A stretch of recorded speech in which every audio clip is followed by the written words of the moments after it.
Welcome to Washington in Focus, your source for the week's top stories in the state of Washington. I'm Cole Lauterbach, managing editor for the Center Square Newswire service. This week, we'll be discussing our first look at Washington's plan to link its controversial carbon auction to California and Quebec.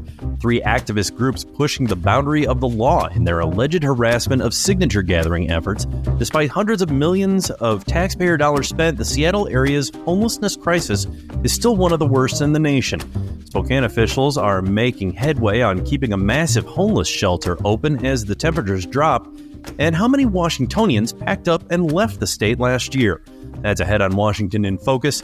I'm Cole Lauterbach. Knowledge is power, and you deserve to know what happens in your state government. That's why the nonprofit Franklin News Foundation is bringing you straight news journalism through the Center Square, reporting on state authorities and publishing stories that show where your money goes and who spends it. By supporting the Center Square, you can track politicians' use of taxpayer money and demand transparency from elected officials. This is how we can equip everyday Americans to hold their government accountable. Become a supporter of Franklin today at franklinnews.org/donate. Welcome back to Washington in Focus. I'm Cole Lauterbach. Now let's jump into the headlines. The cap and trade portion of Washington's Climate Commitment Act went into effect early this year. It requires businesses with a carbon footprint to obtain emissions allowances equal to what they release at quarterly auctions hosted by the State Department of Ecology. When prices hit a certain level, special auctions are triggered. The auctions have brought in billions of dollars that Governor Jay Inslee plans to spend on environmental initiatives.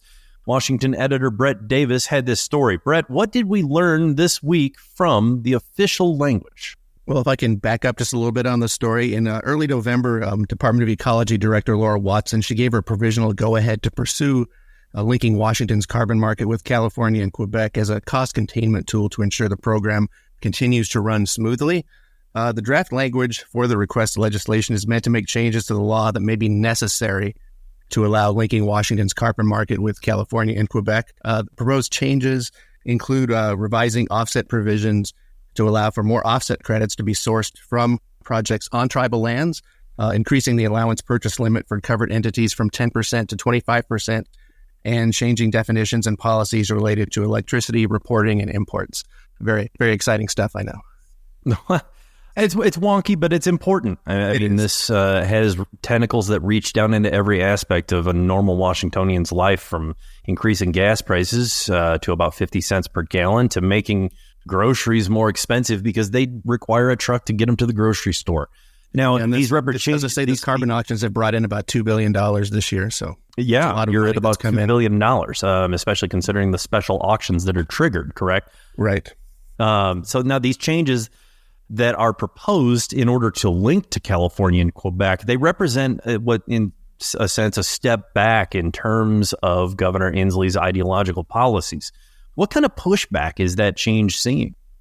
So I reached out to a Seattle-based environmental group called Front and Centered. They describe themselves as, quote, a diverse and powerful coalition of communities of color-led groups across Washington state, whose mission and work come together at the intersection of equity, environmental, and climate justice. I wanted to see what they had to say about this proposed draft language. They didn't have any comment per se. They're waiting until it's actually introduced as legislation. But one of their members did write a blog on October 24, so that was before Watson even gave her a provisional go-ahead, basically taking issue with linking to California and Quebec. Basically, they said it includes, an unequal distribution of environmental benefits and burdens. It would slow down the carbon emissions reductions in the state, and there'd be reduced accountability to local communities. This isn't actually new. The governor's own Environmental Justice Council wrote a letter to Watson even before she made the decision for the go-ahead, saying that these, linking would end up causing harm and weaken existing air quality programs. So there's going to be pushback from environmental groups and, related groups. So it seems like maybe ecology's caught between a rock and a hard place on this one. Yeah.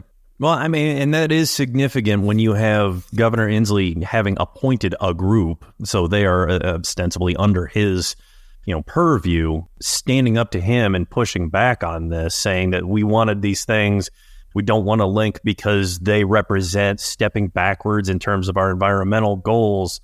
So that was, nothing short of significant pushback. Now, there's another aspect of this that we really have not seen reported in any other outlets so far. Go back a few stories to that initial report suggesting that linkage would be a good thing, and give us the other motivation that you found buried in that report that pushes linking Washington's market to California and Quebec. So back in October, on October 12th, Ecology put out a report. They basically saying being a part of a larger climate market should result in companies paying lower prices for emission allowances in Washington. They said it would be more liquid, prices would be more stable and predictable, and that would foster greater investments in decarbonization. But the report also warned that not pursuing linkage could be a mistake that endangers the entire program. Quoting from the report, it says, therefore, Washington continuing as a standalone program, and rejecting linkage could lead to the program being curtailed or even repealed, making it significantly more difficult for our state to meet its greenhouse gas emissions reduction mandates. So this is coming from Ecology itself. So, like I said, caught between a rock and a hard place. It's almost like this program will become less green in order to survive, but environmental groups, of course, won't like that, so they're pushing back. So this sets up an interesting battle in the future. Yeah, and in terms of the thought that this thing is a standalone program trying to manipulate the free market like it's doing, in a sense, could just be crushed under the weight of its own largesse. On top of that, there's a chance this whole thing could get blown up by the voters in 2024, right. Correct? Right. A group called Let's Go Washington has turned in more than enough signatures. At least that's what we know so far. It hasn't been, validated yet, but turned in signatures to basically get rid of the cap and trade program. So we're waiting to see what happens on that front. So a lot of balls in the air on this one. Yeah, right. It should be definitely an interesting 2024 for the cap and trade program. What's the next step for the linkage effort? Is it legislation? Yeah, like I said, this is just a draft language at the moment, but eventually it will turn into an actual, proposal to the legislature that's introduced. That would be a next step. And also on the other side, California and Quebec, they have to decide if they even want Washington to join, and they have to take steps to make that happen too, should they decide to go that route. Right. If Washington is not willing to budge on some of these efforts to align with California and Quebec, they may end up trying to push California and Quebec further in terms of progressivity of their, ideological guardrails for their auctions, which is not something we had seen yet. But California and Quebec don't necessarily need Washington at this point. So I will be curious to see how the three play together in terms of coming to an even agreement so that everyone is parallel. And then at the same time, they're still not going to find themselves as a trio in the same position that Ecology has warned Washington's auction as a standalone could find them in. Thank you, Brett. To our next story, in Washington, harassing or intimidating people while they lawfully gather signatures to certify a ballot proposition is illegal. Yet that's what a trio of progressive groups has been accused of, even going so far as to set up hotlines for others to report when they see some of these signature gatherers doing their jobs in a public setting to, I suppose, send off counter efforts to try and dissuade people from signing on the dotted line. Investigative reporter TJ Martinell has a story about how Fuse Washington SEIU 775, which is the Service Employees International Union, Local 775, and Washington, D.C. based Fieldworks have been put on notice. TJ, tell us more, please. So they've received a cease-and-desist letter from Let's Go Washington, and the letter was written by former State Attorney General McKenna, and it's accusing them of, quote, a coordinated intimidation campaign against contractors for Let's Go Washington to disrupt and prevent the collection of voter signatures for the initiatives. And, the process, what is the process behind getting some of these harassers charged with the crime that McKenna is asserting here? I mean, who's step one all the way to gavel coming down and them being convicted? And what's the punishment? Well, that's a good question, because it's depending on what they're going to be charged with, because what they're claiming or alleging is that these groups are harassing people, signature collectors, and it's prompted police response. And in many of those cases, the people gathering the signatures ended up having to leave, or people who wanted to sign the ballot initiative ended up leaving. So effectively, they succeeded in preventing people from putting their signatures down.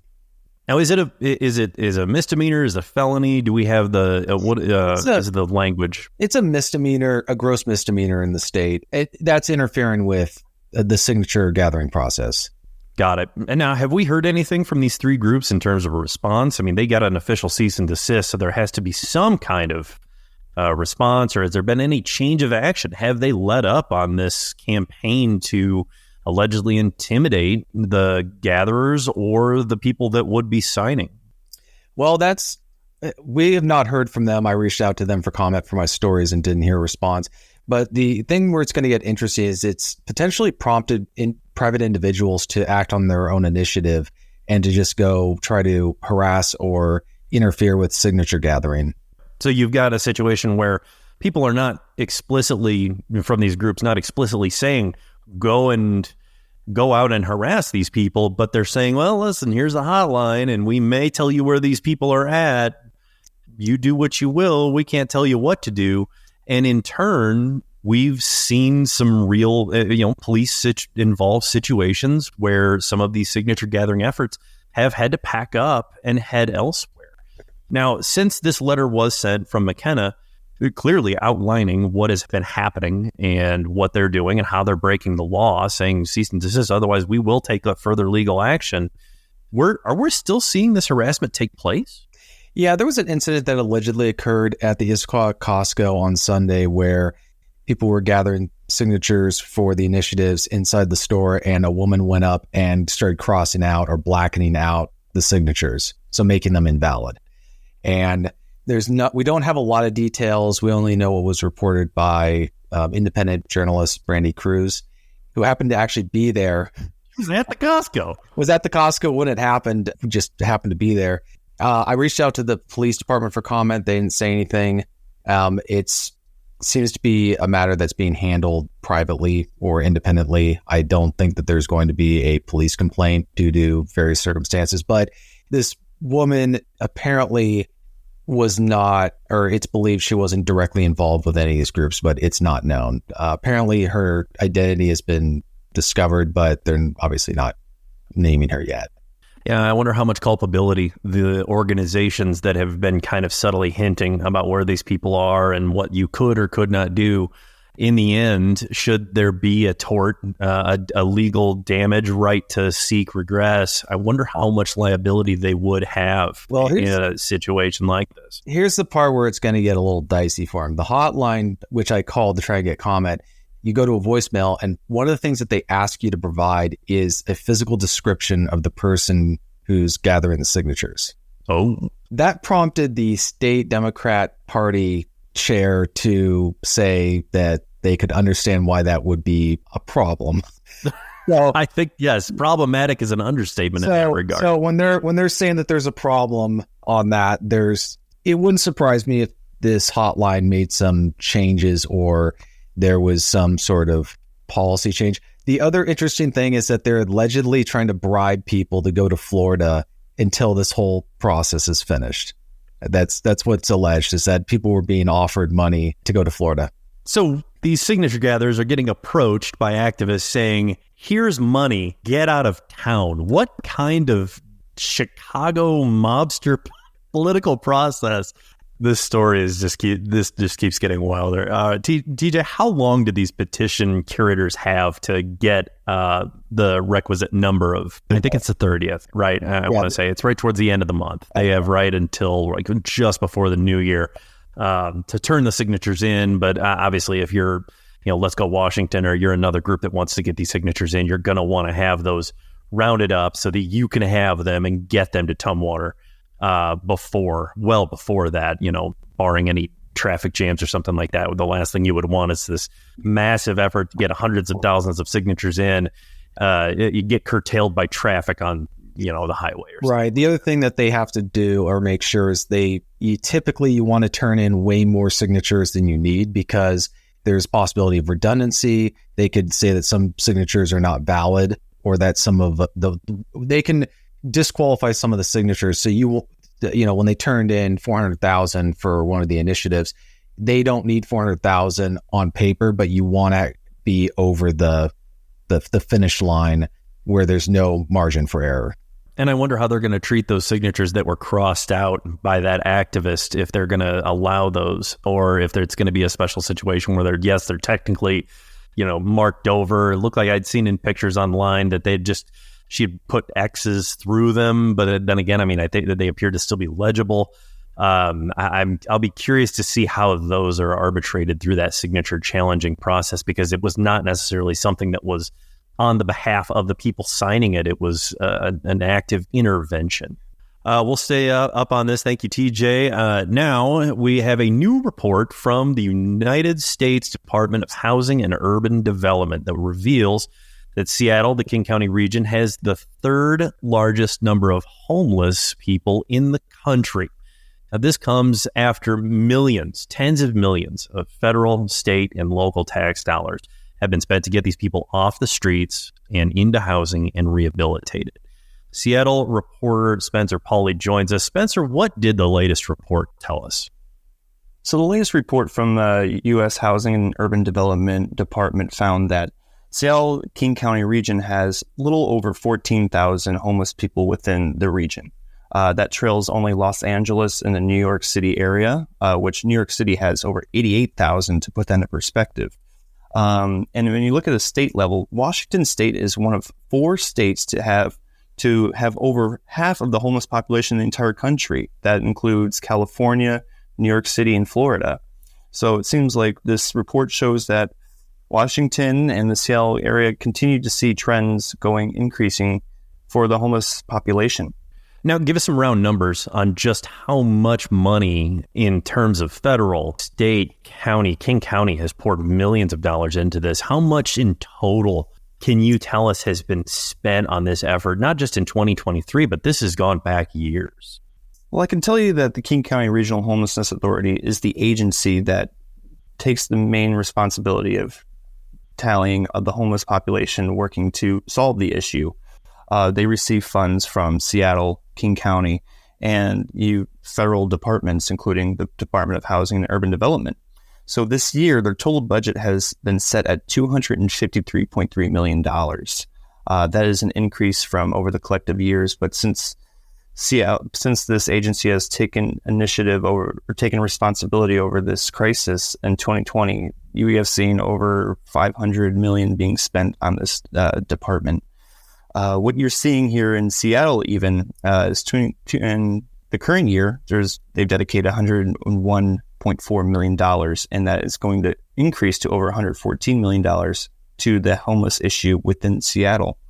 Now, I will tell you that the King County Regional Homelessness Authority sees a housing-first approach to solving this issue.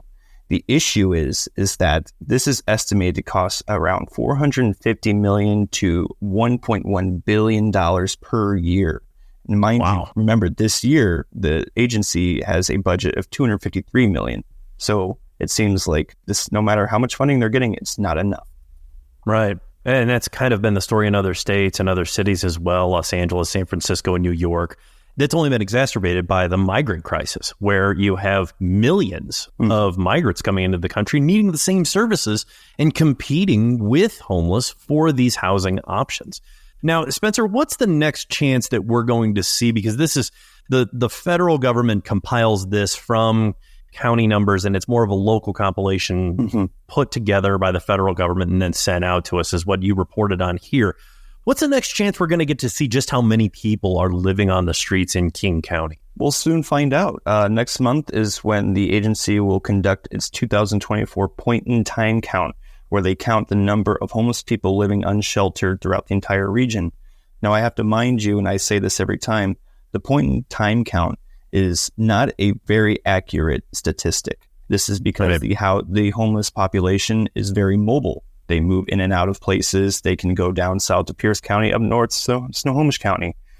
So when you see these statistics, it's important to just keep that in mind. With that being said, the point-in-time count is probably the most accurate statistic we can find about the homeless population. And when you see it in trends, you're just seeing that, in Seattle and in Washington, it's increasing. So that's the main takeaway we can take away from there. Thank you, Spencer. We now head east to Eastern Washington reporter Randy Brock. Randy, you recently reported on the Spokane City Council approving a $3.73 million contract extension with the Salvation Army to continue operating something known as the TRAC homeless shelter through this winter while considering what to do with the facility in the future. What can you tell us about TRAC for people that might not be as familiar with it? Well, the facility is called, the acronym is TRAC. It's the Trent Resource and Assistance Center, and it's located in the 4000 block of East Trent Avenue, hence the name, which is one of the city's lower income areas. It's a converted warehouse that opened in September of 2022. It's now Spokane's largest homeless shelter. It's got a daily population that averages over 300 people. Folks who stay there can get a meal, a bed, a shower. The TRAC building itself is owned by a local developer, Larry Stone, and the Stone Group. And they have an ongoing lease with the city that was negotiated during outgoing Mayor Nadine Woodward's administration. Terms of the lease were an issue during this year's mayoral race, and it's my understanding that new mayor-elect Lisa Brown, who takes office January 1, wants to look at those provisions and TRAC operations at some point in the new year. Now, is it the city itself providing care services for the people who stay at TRAC, or is it someone else? No, the city pays the rent, and then it contracts with the Salvation Army to provide the services.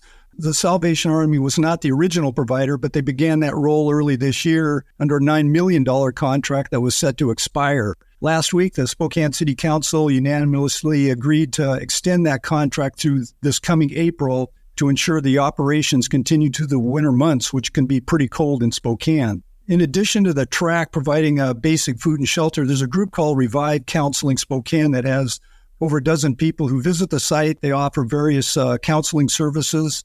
During a special December 14 meeting, Salvation Army Captain David Kane told the council that the service providers there, quote, believe deeply in the work happening at the TRAC shelter. And Kane said, since we've taken over this contract, it's been our priority to provide a very safe environment that is low barrier in order to allow folks that stay there to settle the dust in their lives.